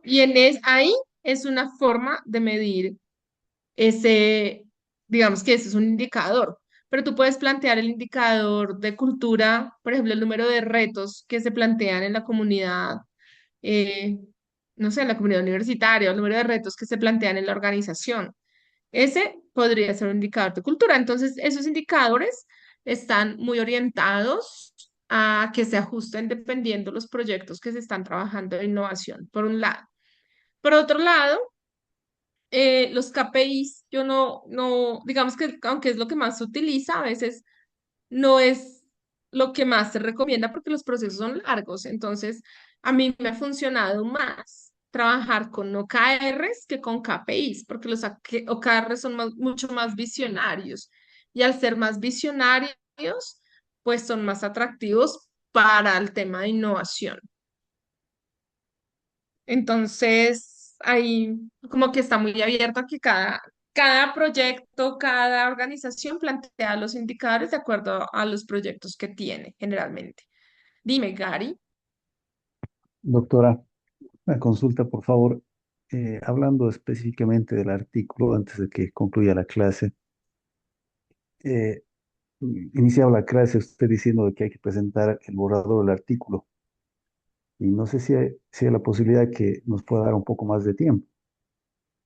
Sí, claro que sí. No tengo problema en que me lo presenten en 8, 15 días, como el borrador final, pero que si mañana, perdón, el viernes, tengamos la oportunidad de conocer como esos temas y hacer retroalimentación. O sea, a mí lo que me interesa es que somos 25 personas, que todos tenemos una perspectiva y un criterio ya construido a lo largo de estas clases. Entonces, esa es una actividad que me parece importante para que apliquemos esos conocimientos justamente a la realimentación que vamos a hacer de nuestros compañeros. Entonces es más como un compartir, ¿sabes, Gary? No se preocupen, o sea, por mí todos ya pasaron esta clase, la pasaron con honores. Voy a revisar pues los avances y los artículos y esa será la nota de la asignatura. Pero la idea es que sí compartamos ese trabajo que hemos estado desarrollando a lo largo de a poquitos, porque ha sido de a poquitos en la clase. Muchas ¿Listo, gracias. Gary? Muchas gracias, doctora. Bueno, Mauricio, cuéntame. Buenas noches, gracias. Bueno, en primer momento agradecerle por su amplitud, ¿no? De darnos un poquito más de tiempo. Entonces, No para lío. aterrizarlo un poquito, ¿hasta qué punto, digamos, de la guía le gustaría que lo podamos trabajar mínimamente para el viernes, para poder discutirlo y obviamente recibir su valiosa retroalimentación? El feedback. No, sobre todo que tengan como el párrafo de positioning, ese es fundamental porque es el que me va a dar idea de cómo han ido entendiendo el concepto y cómo lo han ido incorporando dentro de su perspectiva de investigación, básicamente. ¿Listo? Y De acuerdo. ni siquiera el tema, o sea, el tema metodológico pues lo estamos viendo hasta hoy, pero no me interesa tanto como el párrafo, como que sí compartamos esa investigación que queremos hacer, que estamos desarrollando, y ese párrafo de positioning para esa investigación. Y ya, ¿listo? Listo, muchas gracias, doctora. Gracias por todo. Ujú. Bien, entonces, les estaba contando algo importante y se me fue la paloma. Ujú. KTH, yo les iba a decir algo y lo olvidé por completo. Bueno, el caso es que, eh, que para el viernes, ya me acordé, pero ya se acabó la hora. Para que exploren, siempre como que perdón, porque al final nos demoramos siempre un poquito más, pero a mí me parece que hay herramientas que pueden servirles para crear precisamente lo que ustedes quieren hacer de sus artículos, de sus investigaciones. Entonces, la clase pasada vimos el ICIT y ahora vamos a ver esta que se llama Storm, que es una herramienta para crear artículos. Es de la Universidad de Stanford. No los crea perfectamente, obviamente. No es que yo haga un artículo ahí y me lo vayan a publicar ya. No, pero si tiene, como ya tiene y ha aprendido tanto, tiene muy bien hecha su estructura, pues nos puede ayudar un montón en esa escritura de nuestro primer documento académico. Entonces, no sé, por ejemplo, acá aparecen algunos ejemplos de qué se podría escribir. Entonces, the emergence, history and development status of the concept branding. Entonces aparece, uno le coloca el tema, el párrafo de positioning, se le coloca, se le escribe y él automáticamente empieza a sacar como la información relacionada con ese tema, con artículos de investigación, con todo. Pero, o sea, cada uno tiene que hacer absolutamente nada, solamente poner el párrafo de positioning, ¿saben?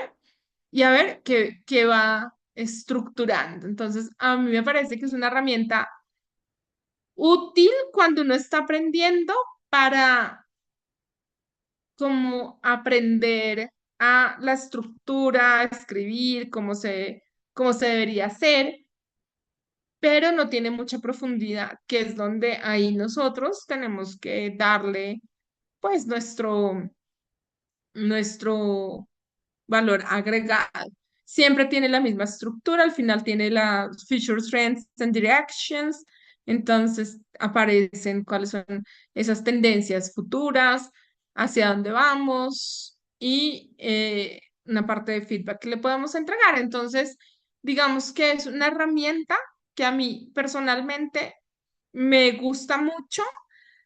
No la utilizo para hacer como tal el artículo, o sea, no es que yo acá le ponga el párrafo de positioning y ya haga mi artículo de investigación, no, pero saca muy buenos resultados para el proceso de aprendizaje en el que ustedes están. Entonces, se las recomiendo para que la utilicen en su escritura del primer artículo que están desarrollando. Bueno, se llama Storm de Stanford University.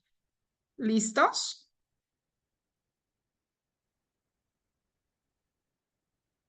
¿Tienen preguntas? Gracias, doctora. Bien, entonces, bueno, esta clase ha estado como llena de muchas cosas, ¿no? O sea, a mí me parece que es una locura uno en 12 horas hacer tanto. Dime, Ricardo. Hay una inquietud que tengo que referencia a el tema de tesis y el artículo. Es decir, Mm, yo en un momento me confundí y dije, voy a hacer un artículo del tema de la tesis, pero el tema de la tesis está como en un marco bien amplio y aún no he tratado de ajustarlo. Y mm. el artículo es un subtema de lo que es la tesis, es decir, cuando nos enseñó la herramienta de Scopus y todo eso, me ayudó a mirar la cantidad de artículos que había con respecto a este gran tema de tesis. Entonces mi pregunta estaba en eso, en que como aún no, yo por lo menos no tengo bien definido dónde va a ir la tesis. Pensé que lo tenía definido, pero después de este módulo ya no lo tengo definido, porque tampoco quiero estar 10 años. Entonces, hoy día usted dijo una palabra clave, que si quiero ser un PhD o un PDBA, DBA.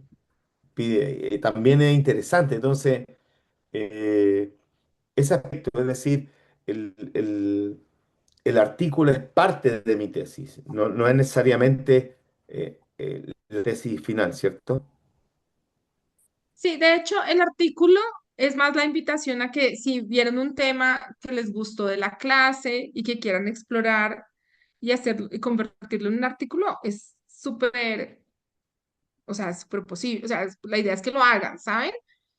Porque, porque el objetivo mío no es corregirles la tesis, sino que ustedes como que apliquen lo que vieron en la clase desde una perspectiva de investigación. Y qué mejor que sea con un artículo de investigación. ¿Mm? Incluso puede no ser ni siquiera parte de la tesis, el artículo, pues ya es parte de la tesis, un hit. Pero si no, no importa.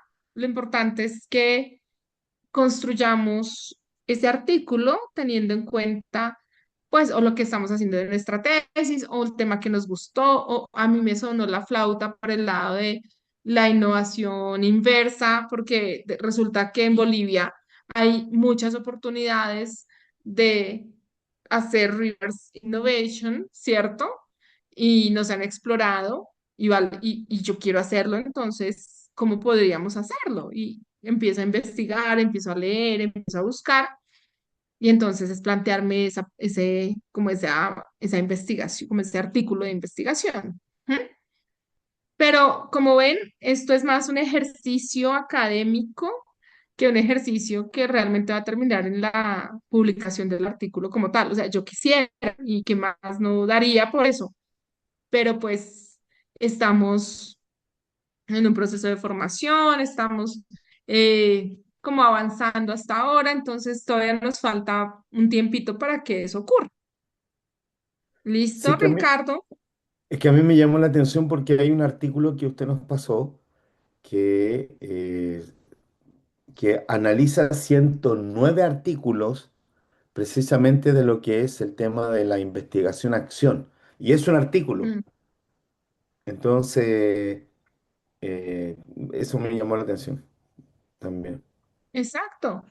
Entonces uno puede hacer un análisis bibliométrico como, oiga, yo quiero ver cómo estamos en temas de innovación tecnológica en Bolivia. Entonces, venga, hacemos un análisis bibliométrico y eso podría ser parte de esta iniciativa de artículo de investigación.